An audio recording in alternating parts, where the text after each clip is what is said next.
Welcome to Revelation Unraveled. I'm your host, William Tapley, also known as the third eagle of the apocalypse, and the co-prophet of the end times. The topic of today's program is the 11th chapter of the great Old Testament prophet Daniel. And what we will try to discover is the identities of the last king of the north and the last king of the south. It's my contention that we will discover that the last king of the north is the premier of Russia in these end times, and the last king of the south is the president of the United States. No other biblical scholar has ever correctly identified the last king of the north or king of the south. They usually assume that the last king of the north is either Antiochus Epiphanes or the Antichrist. Neither is correct. The last king of the north is the last great precursor of the Antichrist. Now let's first look at Daniel's numerology, because Daniel made use often of the four great last end times numbers, the numbers 4, 7, 12, and 28. Those numbers signify last events. 4 is the last week in a month, 7 is the last day in a week, 12 is the last month in a year, as well as the last hour in a day or midnight, and 28 is the last day in a lunar month. It's also a multiple of two other end time numbers, 4 and 7. Daniel also makes use of the very important end time numbers 555, which stand for the rosary, and 666, which is the evil number of the Antichrist. Let's see how Daniel divided up chapter 11 into three sets of 444, 666, and 555. Here on the wall behind me is written out the entire 11th chapter of Daniel. He divided this up into three sets of important end time numbers. The first 12 verses are divided up into 4, 4, and 4 verses each. The next 18 verses are divided up into sections of 6, 6, 6 verses each. And the last 15 verses are divided up into 5, 5, and 5 verses each. Now let's take a closer look at each of these sections. In the first 4 verses of chapter 11, Daniel mentions 6 ancient kings. The first is Darius the Mede. The next 3 are Darius II, Cambyses, Smerdis, and the great king, which we know as Xerxes. And finally, the greatest of all of them, Alexander the Great. Now in the next 4 verses of chapter 11, Daniel begins his study of the kings of the north and the kings of the south. He mentions in these 4 verses the first 3 kings of the north and the first 3 kings of the south. The first king of the south is Ptolemy Soter. The first king of the north is Seleucus Nicator. The second king of the south is Ptolemy Philadelphus, and the second king of the north is Antiochus Theos.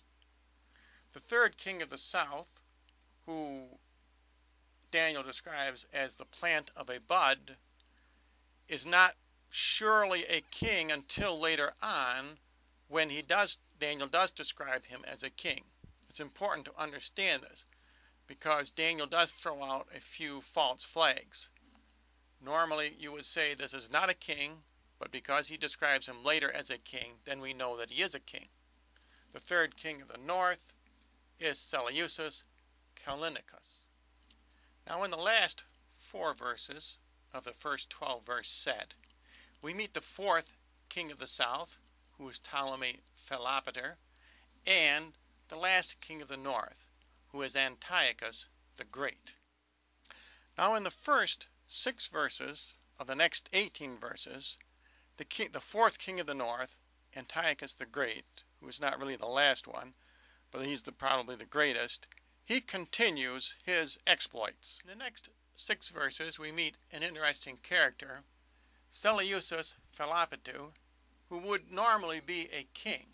But in verse 20, Daniel writes, "And there shall stand up in his place one most vile and unworthy of kingly honor, and in a few days he shall be destroyed."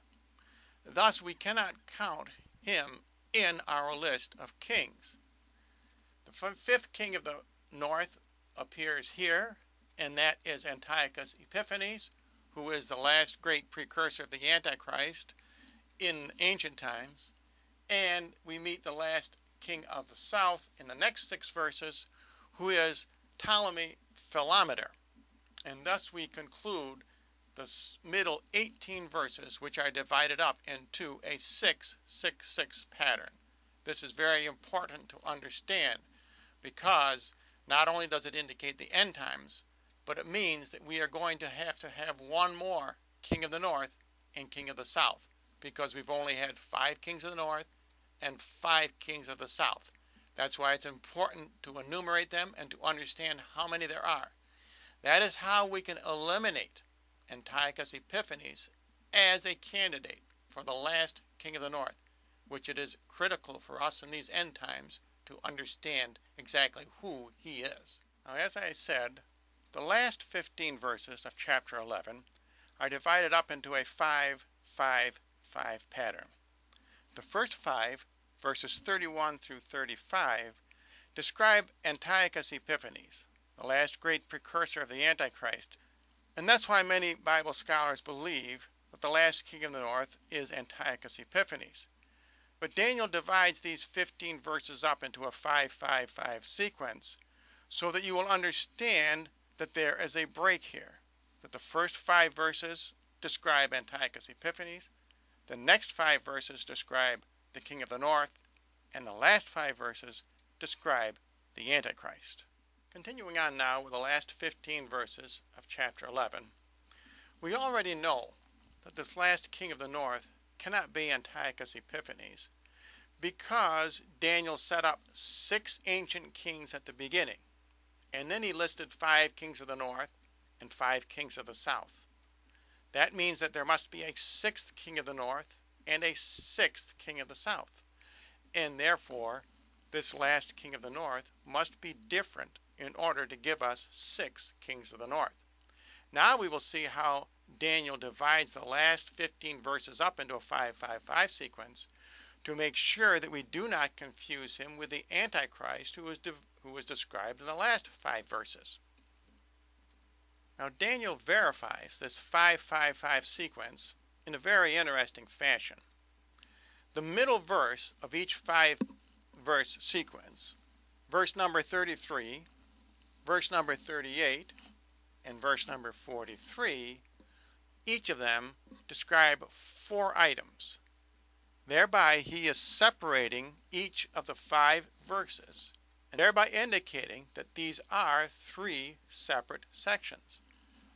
Now in verse 33, the 4 items he mentions are the sword, fire, captivity, and spoil. Those are the 4 words.